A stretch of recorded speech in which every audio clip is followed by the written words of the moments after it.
नमस्कार viewers, Pathfinders bye अन academy पर स्वागत है। सो फ्रेंड्स, इस समय यूनाइटेड स्टेट्स के डोनाल्ड ट्रंप काफ़ी ज़्यादा एक्साइटेड हैं बिकॉज उनके हिसाब से उन्होंने दो back to back ceasefire करवाया है। पहला ऑब्वियसली इंडिया और पाकिस्तान का, और दूसरा उससे भी भयानक वॉर इजराइल और ईरान के बीच में जिस तरीके से चल रहा था। अब डोनाल्ड ट्रंप इन सभी खुशी को बना रहे होंगे। ये खुशी कब तक रहेगी ये पता नहीं। प्राइम मिनिस्टर मोदी ने तो डोनाल्ड ट्रंप को ऑलरेडी बोल दिया है कि आपका इसमें कोई भी रोल नहीं था, पाकिस्तान ने हमसे मदद मांगी थी तब हमने सीज फायर किया था। ईरान और इसराइल के बीच में भी ट्रंप जो सीज फायर करवा कर खुश हो रहे हैं, क्या ये सक्सेसफुली इंप्लीमेंट हो पाएगा या नहीं हो पाएगा ये तो समय बताएगा। लेकिन इस समय एक बहुत बड़ा शॉकिंग खबर डोनाल्ड ट्रंप के लिए है कि कनाडा और ईयू, जो ट्रांस अटलांटिक पार्टनर्स हैं, अमेरिका के सबसे करीबी मित्र रहे हैं सिंस 1945, अब कनाडा और यूरोपियन यूनियन जो नाटो के इंपॉर्टेंट सदस्य भी हैं, वो यूएस को छोड़कर आपस में ही एक डिफेंस पैक्ट में एंटर कर चुके हैं। फ्रेंड्स, ये एक बहुत ही बड़ी डेवलपमेंट है बिकॉज हमेशा से यूएस, कनाडा और यूरोपियन यूनियन ये एक साथ अपने डिफेंस को इंश्योर करता है नाटो के थ्रू। लेकिन आज जिस तरीके से डोनाल्ड ट्रंप के अंदर अमेरिका यूनिलैटरलिज्म इंप्लीमेंट कर रहा है, हर एक कंट्री को बैक टू बैक बुली कर रहा है, उसके अगेंस्ट एक टाइट स्लैप है कनाडा और ईयू का कि उन दोनों ने अपना खुद का एक डिफेंस पैक्ट साइन कर लिया है जिसमें अमेरिका का कोई भी रोल नहीं है। इससे यह भी पता चलता है फ्रेंड्स कि नाटो का जो अब एक फ्यूचर है वो बहुत बड़े खतरे में है। क्या ये दोनों कनाडा और ईयू अमेरिका से ब्रेक करके अपना खुद का एक इस तरीके का डिफेंस पैक्ट बना सकते हैं? इसी चीज की शुरुआत यहां पर होते हुए नजर आ रही है फ्रेंड्स। तो ये एक बहुत बड़ा मैसेज है अमेरिका के लिए, खासकर डोनाल्ड ट्रंप के लिए, कि अपने अमेरिका के बुलिंग प्रैक्टिसेस को आपको बंद कर देना चाहिए and you have to stand as the champion of liberal international world order, जिसकी वजह से वर्ल्ड जो है वो आपके लीडरशिप को एक्सेप्ट करते आया है अभी तक। तो फ्रेंड्स, न्यूज देखिए क्या है कि कनाडा और यूरोपियन यूनियन जो है उन्होंने एक सिक्योरिटी और डिफेंस पार्टनरशिप में अपने आप को एंटर करवा लिया है, और ये आज तक के इतिहास का पहली बार इस तरीके का एग्रीमेंट है जो यूरोपियन यूनियन किसी अमेरिका के कंट्री के साथ किया है। बिकॉज वहां पे फ्रेंड्स यूएस है, कनाडा है और मेक्सिको है। तो ईयू का ये पहला इस तरीके का अमेरिकन कॉन्टिनेंट में किसी कंट्री के साथ इस तरीके का सिक्योरिटी और डिफेंस पार्टनरशिप हुआ है। इस चीज की अभी तक कोई जरूरत ही नहीं थी बिकॉज नाटो इतना स्ट्रांग प्लेटफॉर्म था जिसके थ्रू ये अपने डिफेंस और सिक्योरिटी को इंश्योर करते थे। लेकिन जब से डोनाल्ड ट्रंप आए हैं, इन दोनों को समझ में आ चुका है कि आज यूएस एक सबसे बड़ा ऑब्स्टिकल है, सबसे बड़ा अनप्रिडिक्टेबल प्लेयर है, और इसीलिए अगर इनको अपनी डिफेंस और अपनी सिक्योरिटी को इंश्योर करना है, देन इनको अमेरिका के सिक्योरिटी अम्ब्रेला से हटकर अपना खुद का एक प्लेटफॉर्म खड़ा करने का प्रयास करना होगा। और इसी कॉन्टेक्स्ट में कनाडा और यूरोपियन यूनियन ने एक historic first time security and defence partnership में अपने आप को एंटर किया है। अगर बात किया जाए ये एग्रीमेंट क्यों किया गया है, तो दोनों का कहना है, कनाडा और यूरोपियन यूनियन का, कि आज वो दोनों बहुत सारे जियोपॉलिटिकल थ्रेट्स को फेस कर रहे हैं। वो चाहे हो गया unpredictable US under Donald Trump, Russia ने, आपको पता है फ्रेंड्स, रिसेंटली एक एंडलेस अल्टीमेटम दे दिया है यूक्रेन को कि अगर यूक्रेन कंप्लीट सरेंडर नहीं करता है तो रशिया एक फुल ब्लोन ऑफेंसिव लॉन्च करेगा, और मिडिल ईस्ट में इनस्टेबिलिटी आने वाले समय में और बढ़ सकता है बिकॉज ईरान को ये क्लियर कट हो चुका है कि अब एनरिचमेंट से काम नहीं होगा।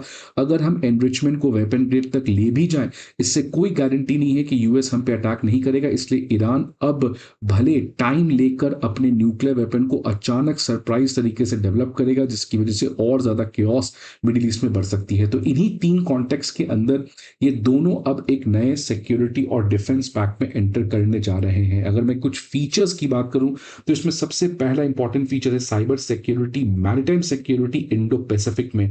तो देख सकते हैं फ्रेंड्स, ये क्लियर कट है, दोनों मिलकर आने वाले समय में चाइना को अपने तरीके से बैलेंस करना चाहेंगे बिकॉज डोनाल्ड ट्रंप से कोई ठिकाना नहीं है फ्रेंड्स। डोनाल्ड ट्रंप तो वही व्यक्ति हैं जिन्होंने, आपको पता है, रिसेंटली कह दिया कि G7 को एक्सपैंड करके G8 या नहीं तो G9 भी बना देना चाहिए जिसमें चाइना को इंक्लूड किया जाए। तो ट्रंप तो फ्रेंड्स पता नहीं इनकी क्या है, कभी टैरिफ लगाते हैं, फिर सस्पेंड करते हैं, फिर चाइना बात नहीं मानता है तो बुरा फील करते हैं, फिर कहते हैं चाइना को G9 में ले आना। ट्रंप को खुद नहीं पता है कि अमेरिका को कैसे चाइना को बैलेंस करना है। ईरान के पास न्यूक्लियर वेपन हो या ना हो, उसके लिए अमेरिका इतना ज्यादा बौखला रहा है, लेकिन वहीं पे सिपरी रिपोर्ट के हिसाब से चाइना जिस हद तक इंटरकॉन्टिनेंटल बैलिस्टिक मिसाइल और अपने न्यूक्लियर वॉरहेड्स को एक्सपैंड कर रहा है, इसके ऊपर ट्रंप क्यों चुप है? बिकॉज ट्रंप को यह पता रहना चाहिए कि कि ईरान तो एक बहुत ही छोटा थ्रेट है, आने वाले समय में वर्ल्ड का सामने सबसे बड़ा जो थ्रेट है वो चाइना है, लेकिन वहां पर अमेरिका बिल्कुल शांत पड़ा है और छोटे छोटे प्यादों को मारने के पीछे पड़ा हुआ है। और इसीलिए फ्रेंड्स इंडो पैसिफिक में कोऑपरेशन को लेकर बातचीत हुई है। डिफेंस इंडस्ट्रियल कोऑपरेशन ये दोनों के बीच में होगा, ये दोनों के इंडस्ट्रीज एक दूसरे कंट्री के डिफेंस कंपनीज में जितनी भी टेक्नोलॉजिकल इनोवेशन है वहां पर एक दूसरे को एक्सेस कर सकते हैं। और हर साल अब इनका एक नाटो के बाहर एक अपना खुद का सिक्योरिटी डायलॉग होगा। तो फ्रेंड्स ये तीनों फंडामेंटल पिलर्स जो हैं वो सेम पिलर्स नाटो के भी हैं। अब ये तीनों पिलर्स को नाटो के बाहर बनाना, इसका मैसेज तो आपको समझ में आ ही चुका होगा। कनाडा के प्राइम मिनिस्टर काफी खुश हैं। मार्क कार्ने ने कहा है कि ये जो पार्टनरशिप है ये बहुत ही ज्यादा जरूरी है, बिकॉज इससे कनाडा की फ्यूचर का रिलेशन लिंक है। बिकॉज आपको पता है फ्रेंड्स, यूएस ने कई बार कहा है कनाडा को 51st स्टेट बनाने का, तो इसलिए मार्क कार्ने ने जानबूझकर कैटेगोरिकली यूएस को ये मैसेज देना चाह रहे हैं कि ये पार्टनरशिप बहुत ही इंपॉर्टेंट है, बिकॉज इससे कनाडा का फ्यूचर जो है वो श्योर होता है। It shows the world a way forward towards deeper more practical cooperation among democracies in the era of rising threat. मतलब ये क्या कहना चाह रहे हैं कि यूएस में क्या अथॉरिटेरियनिज्म आ रहा है, डिक्टेटरशिप आ रहा है, लिबरल इंटरनेशनल ऑर्डर खत्म हो चुका है अमेरिका में। तो फ्रेंड्स जिस तरीके का स्टेटमेंट मार्क कार्ने ने दिया है ये क्लियर कट हो रहा है कि अमेरिका के अगेंस्ट ये पूरा प्लेटफॉर्म बनाने की प्रयास हो रही है। यूरोपियन यूनियन ने खुद कहा कि अमेरिका के सिक्योरिटी अम्ब्रेला में अब हम भरोसा नहीं कर सकते हैं। यूएस कब किसको धोखा दे दे ये किसी को भरोसा नहीं है। आज तक कम से कम अमेरिका सबको ठगा था, लेकिन कम से कम यूरोपियन यूनियन और कनाडा को नाटो के अंदर एक तरीके के डिफेंस पार्टनरशिप के अंदर सिक्योर रखता था, बट अब वो भी खत्म हो रहा है। इसलिए यूएस खुद आज इंटरनेशनल पॉलिटिक्स में काफी ज्यादा आइसोलेट हो रहा है। तो ये तो मैंने फ्रेंड्स बताया है कि ट्रम्प G7 को एक्सपैंड करके G8 या इनफैक्ट G9 चाइना को इंक्लूड करना चाहते हैं। तो ये एक बहुत ही बड़ा रेडलाइन था, बिकॉज रशिया तो ऑलरेडी G7 में हो चुका है, तो इसलिए कोई बहुत बड़ी प्रॉब्लम की बात नहीं, लेकिन चाइना का G9 में इंक्लूड करना ये एक बहुत बड़ा शॉकर था। और ये बताता है कि ट्रम्प कितने कंफ्यूज हैं और उनकी पॉलिसीज कितनी अनप्रिडिक्टेबल है आज यहाँ पर। अब फ्रेंड्स ये पूरे डेवलपमेंट से अगर किसी एक कंट्री को फायदा हो रहा है वो है इंडिया, लेकिन इंडिया को ये समझना चाहिए कि चाइना भी एक तरीके से यहां पर इस वेस्टर्न वर्ल्ड ऑर्डर में जिस तरीके का कंफ्यूजन है, वेस्टर्न वर्ल्ड ऑर्डर की यूनिटी टूट रही है, उसमें चाइना जो है वो अपनी खुद की जगह बनाना चाहता है। ग्लोबल टाइम्स में देख सकते हैं 2 मार्च 2025 को ये कार्टून छपा जहां पे यूरोपियन यूनियन है, यूरोपियन गाड़ी से आगे बढ़ रहा है और एक सबसे बड़ा पत्थर है जिसको वो कभी पार नहीं कर सकता है, और अगर ये गाड़ी से टकरा गया तो ये खुद टूट जाएगा, और वो पत्थर है अमेरिका फर्स्ट। इसलिए आज यूरोपियन यूनियन के पास ऑप्शन है कि सीधा जाइए और वही ट्रांस अटलांटिक पार्टनरशिप नाटो में फंसे रही है, जिसकी वजह से आपका तो लॉस होगा, फायदा होगा अमेरिका का। इससे अच्छा है गाड़ी मोड़ के इधर मुड़ जाइए, जहां पर आप स्ट्रैटेजिक ऑटोनॉमी का रास्ता पकड़िए, जहां पर आप अमेरिका के कोई गुलाम मत बनिए और अपनी फॉरेन पॉलिसी को इंडिपेंडेंट करिए। तो China friends clear cut European union को चाह रहा है कि वो अमेरिका को छोड़कर चाइना के साथ रिलेशन को बढ़ाए। सिमिलरली वो कनाडा के साथ भी यही चीज करना चाहता है, लेकिन यूरोपियन यूनियन और कनाडा को पता है कि चाइना खुद एक बहुत बड़ा एग्रेसर है, खुद एक बहुत बड़ा थ्रेट है। तो इसलिए केओस में फ्रेंड्स इंडिया के लिए एक बहुत गोल्डन अपॉर्चुनिटी है।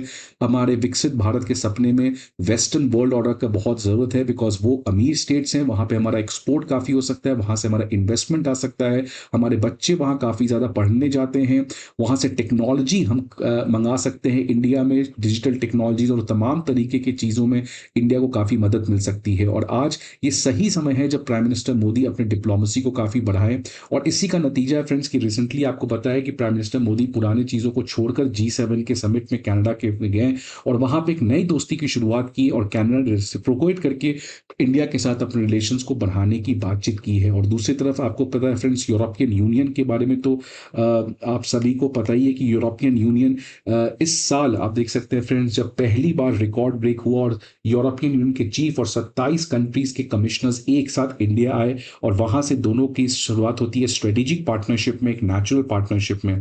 और अब तो इनफैक्ट इंडिया और EU के बीच में इस साल के एंड में फ्री ट्रेड एग्रीमेंट भी होने जा रहा है।